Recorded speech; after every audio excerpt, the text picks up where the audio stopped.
अस्सलाम वालेकुम स्टूडेंट्स, उम्मीद है कि आप लोग सब ठीक होंगे।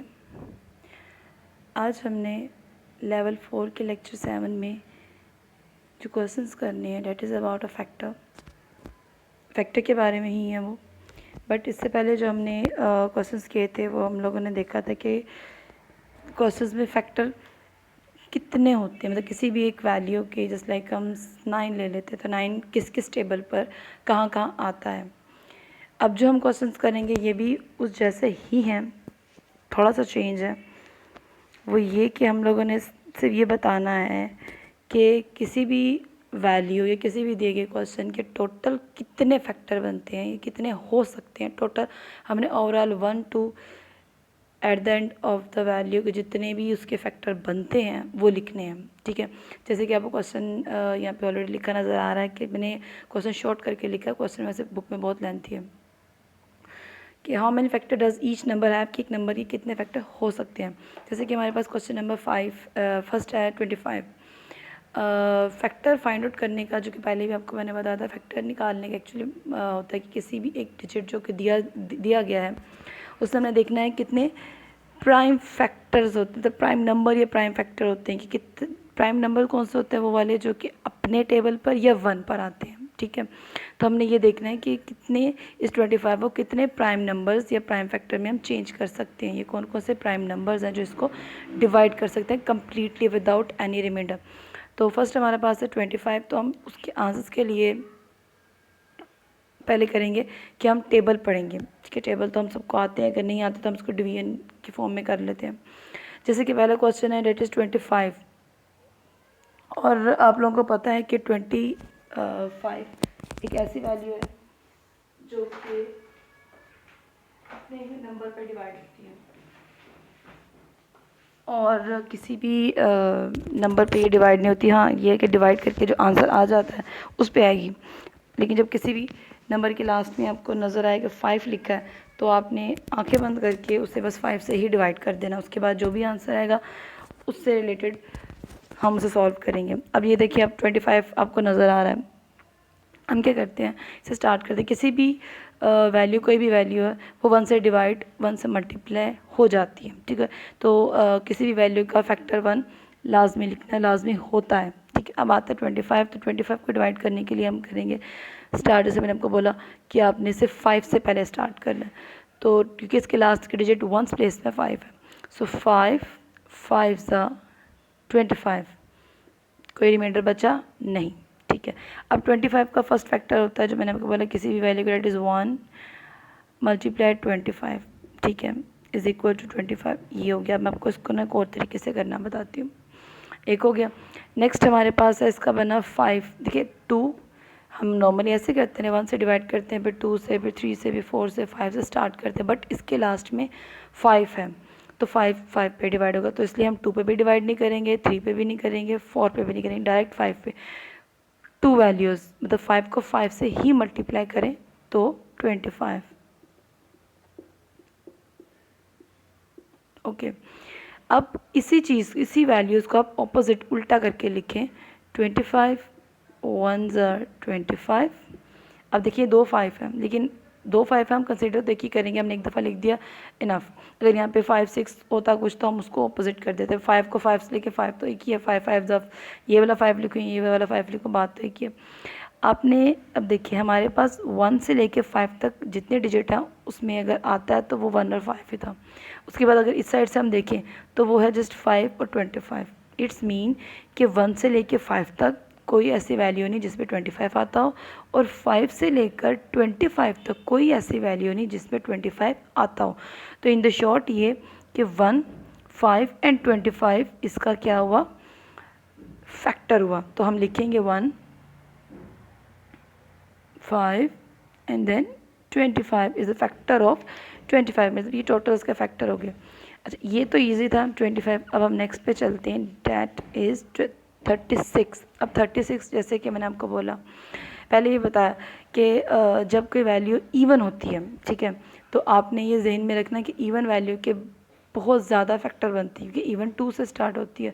तो इवन 2 4 6 वो आपस में डिवीजन मतलब सॉल्व होते रहते हैं, उसके फैक्टर्स ज़्यादा होते हैं, तो 2-3 फैक्टर नहीं होते। ओके, पहली वैल्यू 36 हमेशा कोई भी वैल्यू 1 से स्टार्ट करने, सो 1 का टेबल 36 तक पढ़ें तो आता है 36, ठीक है, एक हो गया। अब यहाँ पे इसके ऑपोजिट वैल्यू लिखेंगे। देन हम स्टार्ट करते हैं 2 से। मैं इसका रफ वर्क यहाँ कर रही हूँ, डिवाइड करें 2 से, 2 1 2 1 माइनस किया, देन 6, 2 8 16, ओके फिनिश, कोई रिमाइंडर नहीं। इट्स मीन 2 मल्टीप्लाई 8, 2 मल्टीप्लाई 18, सॉरी 8 नहीं, that is equal to 36। Clear हो गया, फिनिश। अब नेक्स्ट चलते हैं हम 3 से। 36, 3 1 ज़र 3 माइनस किया 6, 3 2 ज़र 6, finish. Then 3 multiply 12 is equal to 36, ये भी हो गया। अब हम चलते हैं नेक्स्ट वैल्यू, डेट इज़ 4।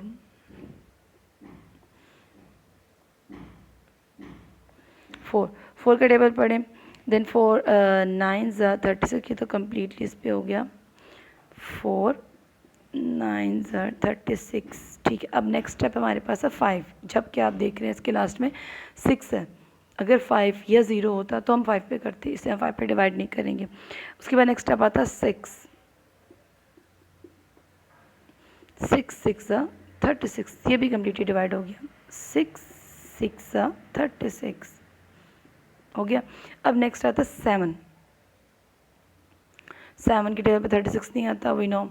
अगर हम 8 पे करें 8 पे भी नहीं आता। अब हम ऑपोजिट अगर लिखें इसका तो वो क्या होगा, 36 1 18 2, उसे ऑपोजिट ना भी लिखें, इसको ही अगर आप ऑपोजिट पे चला लें तो भी सही रहेगा,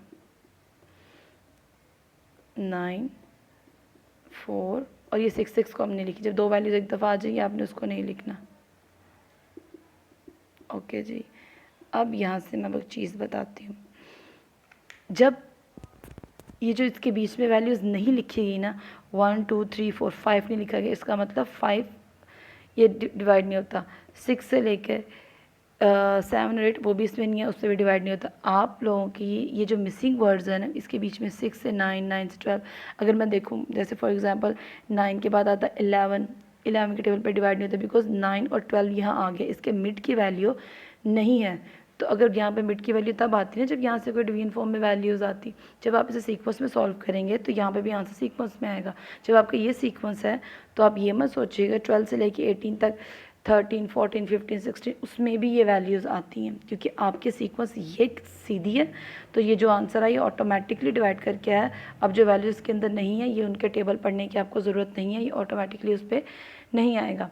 अब देखिए हम चाहें तो यूँ लिख सकते हैं 1 2 3 4 6 9 12 18 एंड 36। अगर चाहें तो अब यह और ये टेबल लिख सकते हैं, मतलब यहाँ से ये फर्स्ट फॉर्म और ये फर्स्ट फॉर्म ले सकते हैं। अगर आपको ये लिखना डबल टाइम वेस्टिंग लगता है तो आप इसी की फॉर्म को ऐसे लिख लें इस शेप में, ठीक है। जैसे मैं लिखूँगी फर्स्टली 1 2 3 4 6, इसको मैं रेज कर रही हूँ। अब 2 6 है, मैंने एक टाइम लिखना है। देन आ जाता है 9 12 18 एंड 36। देखिए हमारी सीक्वेंस भी ख़राब नहीं हुई, देखिए ना हमारा ऑर्डर बिल्कुल ठीक है, और हमारी वैल्यूज़ भी वैसे, हमने कुछ नहीं किया, हमने उसी वैल्यू को सिर्फ यहाँ पे लिखा है सॉल्व। तो हमने सीक्वेंस से किया था लाइन वाइज। अगर मैं इसको ऐसे करूँ, पहले 2 से करूँ, फिर 6 से करूँ, फिर 9 से, फिर 12 से, तो आंसर तो आ ही जाएंगे जो सही होंगे। लेकिन ये कि वो सीक्वेंस इतनी ख़राब होगी कि बाद में उसको हमें अरेंज करने में टाइम लगेगा, ठीक है। बेटर ये है कि आप उसे सीक्वेंसली सॉल्व करें ताकि आपको लिखने में भी प्रॉब्लम ना, आपका टाइम भी वेस्ट ना हो, ठीक। अब नेक्स्ट हमारे पास आता है 54। 54 के लिए हम क्या करते हैं, पहले तो वी नो कि 1 मल्टीप्लाई 54 इज़ इक्वल टू 54, ये तो हमें पता है, ठीक है। 1 का टेबल पढ़े 54 तक आ जाता है। अब ये लास्ट में इवन है, लास्ट 4 इसका 1 प्लेस में 4 है, तो इवन है, इसे 2 पर डिवाइड करेंगे। 54 divide by 2 that's equal to 2 2 ज़ा 4, 1 नीचे आ गया, 4 2 7 ज़ा 14। इट्स मीन के 2 का टेबल पढ़ें 27 तक तो हमारे पास क्या आता है 54। सो 2 मल्टीप्लाई 27। अब मैं आपको एक और चीज़ बता दूं कि 27 से लेकर 54 तक जितने भी डिजिट या टेबल्स हैं उनमें 54 नहीं आता। ये भी आपने माइंड में रखना है। जब ये एक सीक्वेंस आप यहाँ से स्ट्रेट चला रहे हैं तो उसके बीच में ये जो आंसर आ रहे हैं, इट्स मीन के बीच की जो वैल्यू हमारे पास नहीं आई उनका टेबल हमें पढ़ने की ज़रूरत ही नहीं है, ठीक है। और नेक्स्ट आता है 54। हम करते हैं जी 3 पे करते हैं। 3 1 ज़ा 3 2 4 3 8 ज़ा 24, ठीक हो गया। देन 3 मल्टीप्लाई 8 पे मैंने 8 बोल दिया, सॉरी 18 ज़ा 54, 3 18 ज़ा 54 आ गया। अब 27 और 18 के बीच में जितने भी वैल्यूज़ हैं उन वैल्यूज़ में 54 मतलब जितने भी टेबल्स हैं उनमें 54 नहीं आता, ठीक है। ये आपने जहन में रखना है। नेक्स्ट हमारे पास आता है 54। हम इसे करते हैं लेट्स सपोज 4 पे करते हैं। 4 1 ज़ा 4 1 4 4 के टेबल में 14 नहीं आता। 12 तो ये तो 2 रिमाइंडर हो गया। मेरी रिमाइंडर में क्यों 4 नहीं चाहिए, इट्स मीन 4 के टेबल पे नहीं आता। अब इसके लास्ट में 5 है, नहीं है, सो ये 5 के टेबल पे भी डिवाइड नहीं होगा। हम इसे अब करते हैं 6 पे। 6 का टेबल पढ़ें 9 तक तो आता है 54, it's mean 6 multiply 9 is equal to 54। चलें जी, अब आ जाता है नेक्स्ट 7 8। अच्छा 7 के टेबल में रेड कलर में अगेन 54 नहीं आता। सो हम क्या करते हैं, जैसे मैंने कि आपको पहले बोला कि जब टेबल वैल्यू किसी टेबल पे डिवाइड या नहीं आ रही तो आप क्या करेंगे, आप उसको उसी टेबल से अरेंज करके, जैसे मैंने पहले आपको बताया, लिखेंगे। अगर आप चाहें तो इसको इसकी रेसिप्रोकल कह लें, उल्टा कह लें, या स्पेस जगह चेंज करके कह लें, लिखना चाहें तो लिख लें। अगर नहीं तो शॉर्ट फॉर्म कि आप इसको इसी सीक्वेंस में, एरो मेरी गलत हो गई, लिख लें, ठीक है। 1 2 3 6। अब 3 से लेके 6 तक जो टेबल आता है 4 और 5 उसमें 54 नहीं आता। अब ये जो सीक्वेंस इनके बीच की वैल्यूज़ रह गई हैं उनमें ये टेबल ये नहीं आता, ये याद रखिएगा फैक्टर्स का। अब इसको मैं रेज कर रही हूँ लिखने के लिए। सो 1 2 3 6 9 18 27 and then 54। चलें जी, these are the factor of 54। Hope कि आपको ये इजी मेथड से समझ आ गई होंगी, कोई मुश्किल नहीं है। आप लोगों ने जस्ट उसके डिवीजन करते रहना है और सीक्वेंस से करना है, starting from 1 and then at the end उसकी वैल्यू तक जाते रहना। और जब एक दफ़ा आपकी वो वैल्यूज़ बनती जा रही हैं उसके जो मिसिंग वर्ड, अब ये ना हो कि अपने 27 तक, मतलब फॉर एग्जांपल आंसर आ गया 52 से डिवाइड करें या 28 से करें। जब आपके पास ये फॉर्म सीक्वेंसली बन गई है तो आपको दोबारा उसे डिवाइड करने की ज़रूरत ही नहीं है, ठीक है। अब आपने क्या करना है, आपने क्वेश्चन नंबर 4 के रिमेनिंग पार्ट्स अब अपनी कॉपीज़ पे करने हैं और फिर उसकी पिक्चर क्लिक करके अपने ग्रुप में सेंड करनी है। तब तक के लिए खुदा हाफिज़।